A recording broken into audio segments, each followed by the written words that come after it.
the police have assured residents on Kagiso on Gauteng's West Rand that they are on the ground and that more arrests are imminent. It comes after residents made good on their promise to shut down the area today. They have been rounding up illegal miners, or zamas as they're called, whom they accused of criminal activity in the area. Gauteng police have confirmed that the body of a man has been found in Chamdor.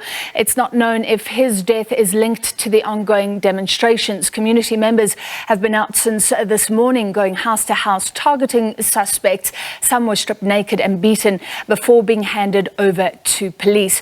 So there was calm, but we understand that the community is on the move again. Let's go live to our reporter, Griselda Lewis, on the ground. Griselda, what are you seeing right now? Well, Francis, certainly the situation has turned violent now. Remember, community members had indicated that they were going to move to certain houses where they believed that zamas had been renting. This is one of those shacks, completely dismantled and set on fire. The community is moving to phase 2 now. I will walk with them in just a moment. You will see here this shack dismantled, believed to be a foreign national, believed to be renting here, zama. Well, that's according to what the residents have told us here.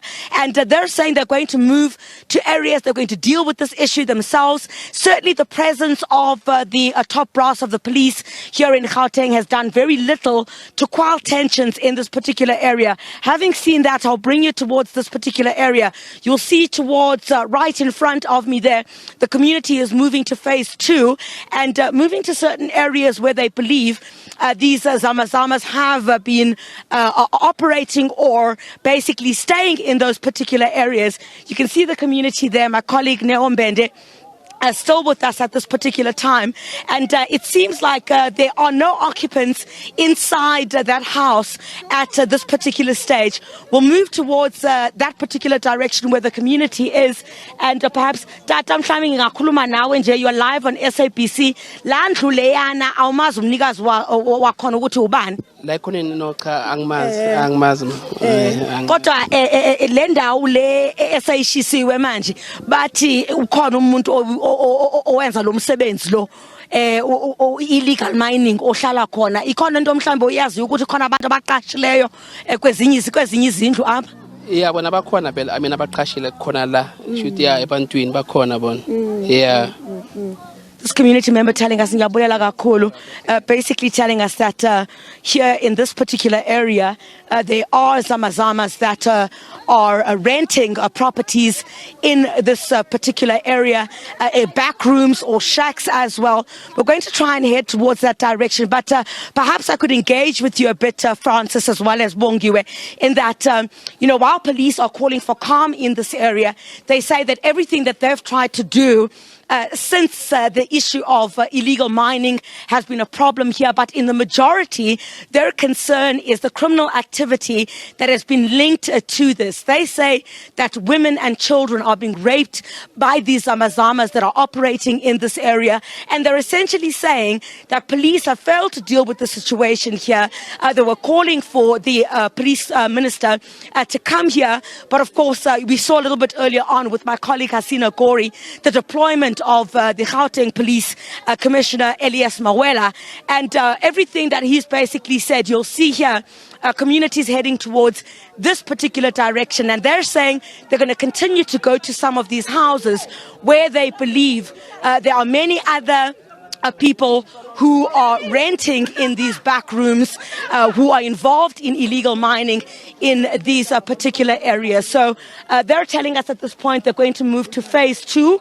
Is that where we're moving? Puti lapha phase 2 benisithi uthi kunabantu ababhizi nge-illegal mining khona lapho.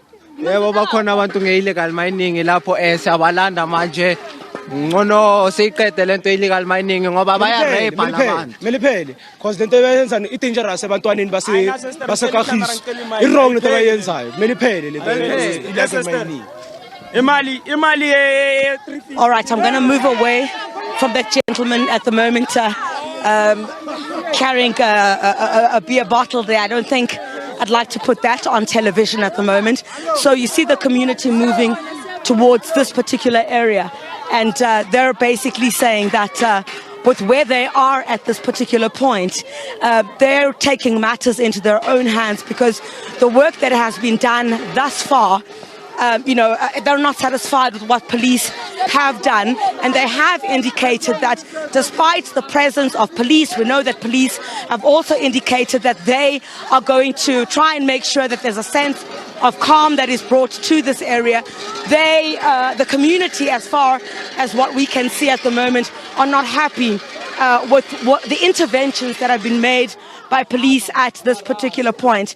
So we're moving to certain areas. I know that here in Kagiso, since the start of the shutdown this morning, there have been very little operations that have been underway in this area. Shopping centers have been closed.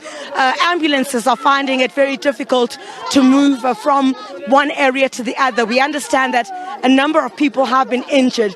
That official number I do not have at this stage. And as you indicated, Francis, at this stage, that there is no official confirmation in terms of the death that has occurred, whether that is linked to this particular shutdown that is taking place here at the moment. So we're headed towards phase 2. I must apologize to our viewers. There are a lot of children also in our shots. We really try to stay away from that, but at this particular point, it's very difficult as we move from one area to the other. So residents moving from one point to the other, and that's exactly where they say some of these illegal miners are renting properties that are belonging to some of the residents in this particular area. Francis and Bongiwe.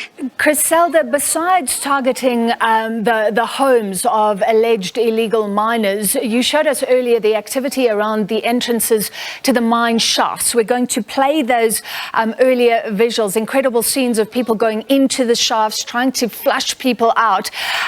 Just describe what you've seen throughout the day. Describe what you've seen when members of the community have come into contact with people who they believe are zamas.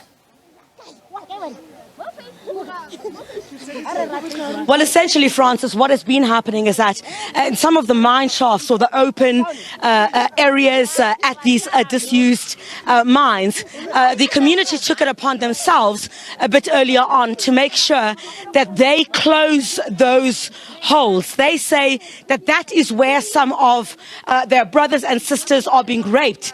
Those are the allegations that they're making. They're also saying that some of these zamas are involved in some of the heinous crimes in these areas. There's housebreaking, which they blame on these zamas.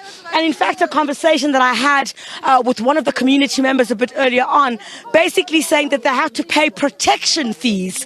So can you imagine when a community has to pay protection fees from a zama in order for them to be safe? Communities say when they knock off from work in the late afternoon into the evening, it's a nightmare to try and get home. It's a nightmare to try and get to, their places where they stay, because it's just fear all the way around. It's just fear in terms of how they're going to be able to get home. And the concern for them at this particular stage is that there needs to be a lot more police deployment here. We saw some of the zamas a bit earlier on. You would know with the mine shafts, Francis and Bongiwe, if you enter at one particular hole, it doesn't necessarily mean that you will then be able to come out of the same hole. These are tunnels that stretch kilometers upon kilometers. So police did dispense some tear gas a bit earlier on after the community was entering some of these holes where they believed these zamas were hiding. And the concern about that at this stage is that after having closed those holes, are there any individuals who have been stuck inside there as a result of that? But I guess, again, having done some extensive work on illegal mining, you would know that one entrance would not necessarily mean the end of it all. You are able to exit at another place, probably kilometers away. These are individuals who are able to survive weeks, if not even months underground. What you would find there is primus stoves, some cooking utensils, and everything just in general. And, that's essentially what we have seen taking place here in Kagiso throughout the course of today. Thank you very much, Griselda Lewis. She's on the ground in those earlier visuals. She's now with the community moving again, seemingly from shack to shack. But earlier, those visuals played showing her at the entrance of the mines where community members were gathered to try and flush out zamas. We do have our reporter on the ground elsewhere on the West Rand, Hasina Gori, as well. And you've been following what police authorities have been saying. Hasina, tell us more.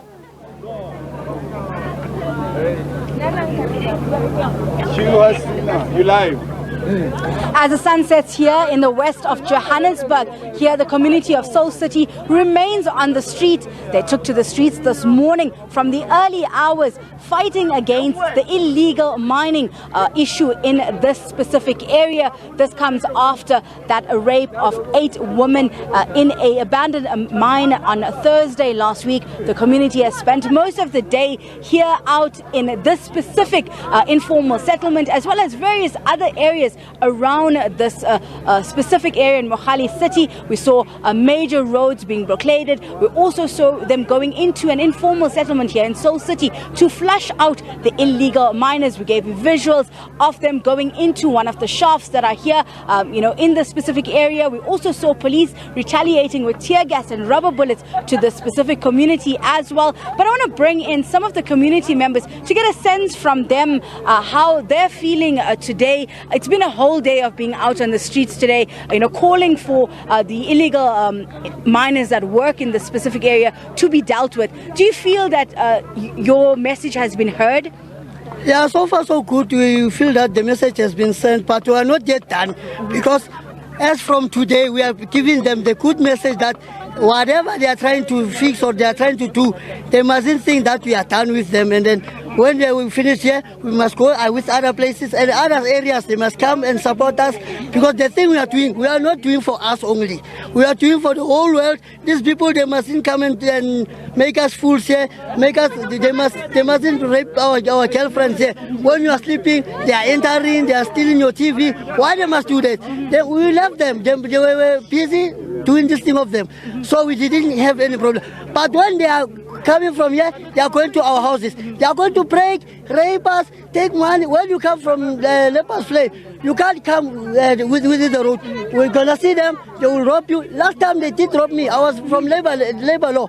So when I come, they did rob me. For what, I don't know. And when I tell them, I don't have anything, they say they don't care. They are going to rule this country because they are from Lesotho. Fuck Lesotho. We apologize for that vulgarity on TV right now, and we apologize for that language that was just on air right now. But the community, as you can hear, quite passionate about their issues here around the illegal miners that have been operating for quite a long time. As they say, they said that they've left them alone when they were operating in these abandoned mine dumps. The issue has begun when they began coming into the communities and terrorizing this community here. We've heard many accounts of the rape from women that have lived in this area and experienced this, from families that have said that they've been robbed, as well as a lady that told us that her child was murdered here as well, and that no justice been given. But I want to bring in other community members. As a woman, living in this community, how do you feel? How safe do you feel? I feel so unsafe. I fear for my life every day. And what I like the policemen to do right now is to assist us with sniffer dogs, because now we're searching for these people. Let them bring sniffer dogs, because what we're doing now, we don't know where they are. But the sniffer dogs, they're very brilliant. Yeah, let them bring sniffer dogs, and then they will find these people. We've heard from the National Police Commissioner, the Deputy National Police Commissioner who was here, as well as the Provincial Commissioner who was also here earlier today to address this community, giving an assurance that there will be boots on the ground. We've seen them bring their top brass, as well as many teams here as well. And I want to ask them, from the community we heard earlier that they didn't feel that enough was being done by police. We heard from the police today. You heard them say that they're going to go in and go into that community. Do you feel that enough is being done by police to keep this community safe? We want our police officials to protect us. We are not protected.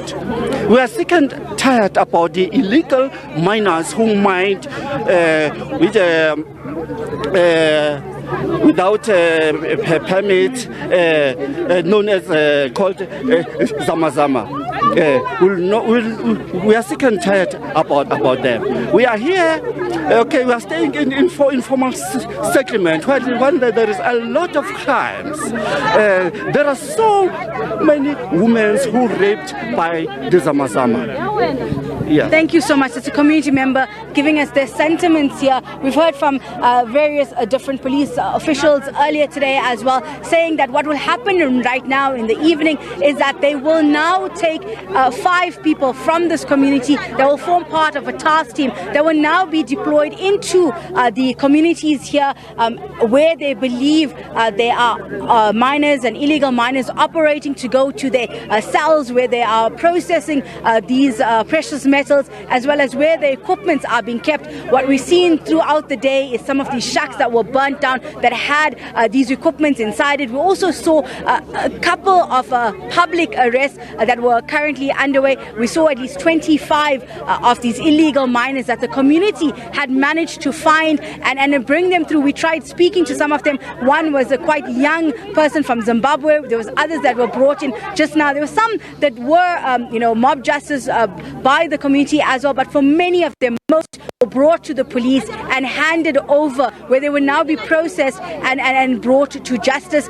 These are just some of the issues that they have raised here, saying that the criminality in this area has been ongoing, that the police have done nothing, that when they call police, they don't have resources to help keep this community safe, and they're calling on more to be done. And we've heard this call not just to the police ministry, but also to various different departments that have interest in this mining sector, to come and play their part in ensuring that they rehabilitate these mines, and those that are so profitable and can be reopened should be then brought and opened and allow for employment to take place. There has been a lot of conversation around this issue of illegal mining for a long time, and this community says enough is enough. They've had enough of talking, they've had enough of relying on authorities to do what's right, and they will take matters into their own hands if the police and authorities don't do what needs to be done. This is an ongoing story, and we'll keep you updated. Well, Francis, just very quickly, I understand we've got other news to get to, but what we're hearing at the moment is that one of the community leaders just addressing the community just a few moments ago, basically saying that they are done for this evening and that there's no indication whether this shutdown will continue tomorrow. But what I heard from the community leader just here behind me, he was saying that there is no shutdown tomorrow, but he will have to take the directive from some of the community leaders. The concern is that others might feel on the ground that the issues have not been addressed at this particular point, and that there needs to be a continued action with regard to this. He did not want to speak to me just a few moments ago. I have been looking, but is the action continuing tomorrow? Yeah, manje sifuna amaphoyisa sikhuluma ukuthi sihamba nabo yabo ngoba abantu bayosebenza kusasa abanye. Manje kufuneka amaphoyisa abasize apatrol. Manje sesinikele amaphoyiseni nomthetho nabakhulu ukuthi baloko ba patrola la yabo. So strike isiphelile. Strike manje abantu ba relaxile yabona hey sazoqhubeka ngoba labantu bakhona basazobuya mele bakhishwe kanjalo ukuthi abantu ba patrol for safety ya la community nabo amaphoyisa mele angene elokishini yabo bangene. All right, just very quickly, what he's saying is that they're obviously going to speak to other community leaders, but the sense that I'm getting on the ground there, Francis, is that while the community leaders are saying, or in the address just a few moments ago, the community leaders saying that people will return to work tomorrow, the shutdown is over. There's a sense also on the ground that they should continue with the action. We'll certainly have to monitor the situation here on the ground. Thank you very much, Griselda Lewis, reporting live from Kagiso on the West Rand, and we'll continue to monitor developments throughout the evening.